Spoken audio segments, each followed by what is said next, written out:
मी महापालिका निवडणुकांबाबत राज ठाकरे यांनी मोठं वक्तव्य केलंय। ऑक्टोबर-नोव्हेंबर शिवाय निवडणुका होणार नाहीत असा मोठा दावा राज ठाकरे यांनी केलाय। कदाचित नोव्हेंबरपर्यंत ही निवडणुका पुढे ढकलल्या जातील असं देखील राज ठाकरे म्हणाले। कारभार प्रशासकांच्या हाती देण्यात आलेला आहे, नगरसेवकांची ओझी कोण उचलेल?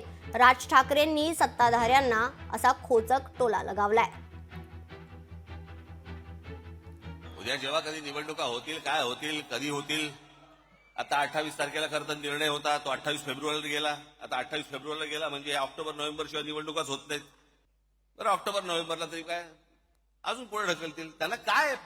सरकारला प्रशासक नेमल्यानंतर प्रशासनाच्या हातात जर समजा या सगळ्या महानगरपालिका आणि सगळ्या गोष्टी असतील, कोण नगरसेवकांची ओझी उचलेल? त्याच्यामुळे कदाचित, मला माहिती नाहीये, परंतु आता ही 28 फेब्रुवारी का 26 फेब्रुवारी किती तारीख ठरली आहे, याच्यानंतर अजून पुढे जाईल काहीतरी। ते सगळं ऑक्टोबर नोव्हेंबर डिसेंबरला निवडणुका होतील।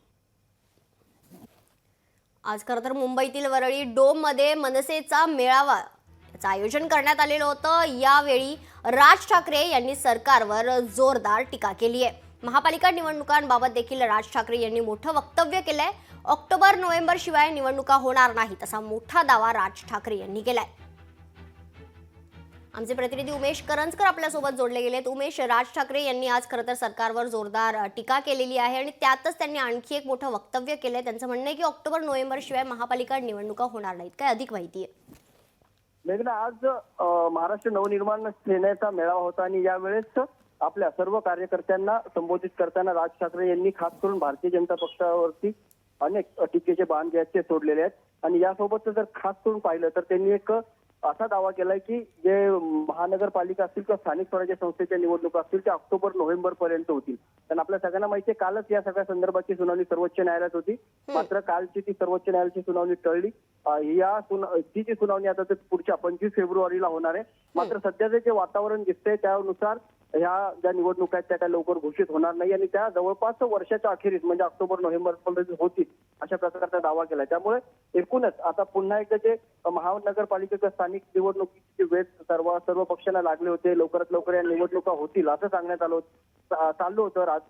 मात्र आता राज ठाकरे यांच्या वर्तुळात पुन्हा एकदा राजकीय चर्चा सुरू झाल्यात की या निवडणुका वर्षाच्या अखेरीस होणार का आणि त्या सगळ्या संदर्भात आता एकूणच काय तर इतर राजकीय पक्षातून काय प्रतिक्रिया येतात त्या देखील पाहावं लागणार आहे। निश्चितच उमेश, धन्यवाद तुम्ही दिलेल्या सविस्तर माहितीसाठी।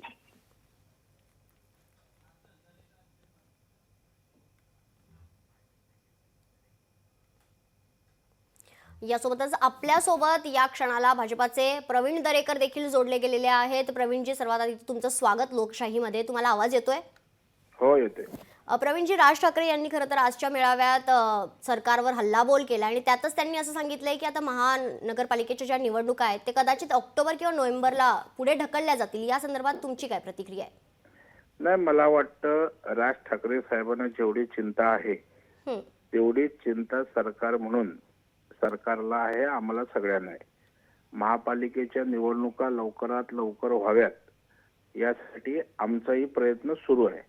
शेवटी निवडणूक आयोग, सरकार ही सगळी यंत्रणा बघून असणाऱ्या सर्व प्राप्त परिस्थिती लक्षात घेऊन त्या ठिकाणी निर्णय करायचा असतो। परंतु मी एवढं नक्की सांगेन की आमच्या सरकारला सुद्धा लवकरात लवकर निवडणुका व्हाव्यात अशाच प्रकारची मानसिकता आहे। कारण शेवटी लोकप्रतिनिधी असेल तर विभागाचे जे लोकल प्रश्न आहेत ते अधिकाऱ्यांपेक्षा जास्त संवेदनशीलतेनं त्या ठिकाणी नगरसेवक सोडवू शकतात आणि त्याच्यामुळे त्या संदर्भात आम्ही सकारात्मकच आहोत। जेवढी लवकरात लवकर निवडणूक घेण्याचा प्रयत्न करता येईल तेवढा सरकारचा या ठिकाणी सुरू आहे। आता विषय कोर्टात आहे, त्यामुळे कोर्टाचा विषय निकाली निघेपर्यंत आपण तशा प्रकारचं ब्रीच करू शकत नाही ना। बरोबर। खरं तर आणखीन एक दावा त्यांनी केलाय। त्यांचं असं म्हणणं आहे की कारभार प्रशासकांच्या हाती देण्यात आलेला आहे, जोपर्यंत निवडणुका होत नाहीये तर नगरसेवकांचं ओझं खरं तर कोण उचलेल असा सवाल देखील त्यांनी केलेला आहे। प्रशासक पण त्याच पोटतिडकीनं या ठिकाणी काम करतायत आणि नगरसेवक त्या ठिकाणी आता जरी नगरसेवक पदावर नसले तरी जो सामाजिक बांधिलकीतनं काम करतो त्याला पदच पाहिजे तरच काम करता येतं असं काही नाहीये। पत्रव्यवहार करून भेटून महापालिकेशी समन्वय साधून त्या ठिकाणी सगळ्यांना काम करता येऊ शकतं। त्याच्यावर नगरसेवक पद नाही म्हणून त्या ठिकाणी कामच होणार नाही असं काही नाहीये. परंतु नगरसेवक लवकरात लवकर झाला तर गतीनं त्या ठिकाणी प्रशासनाच्या मागे लागून विकास कामं होऊ शकतात. निश्चितच. धन्यवाद प्रवीणजी तुमच्या प्रतिक्रियेसाठी. लोकशाही मराठी ऐका, पहा, जागरूक रहा.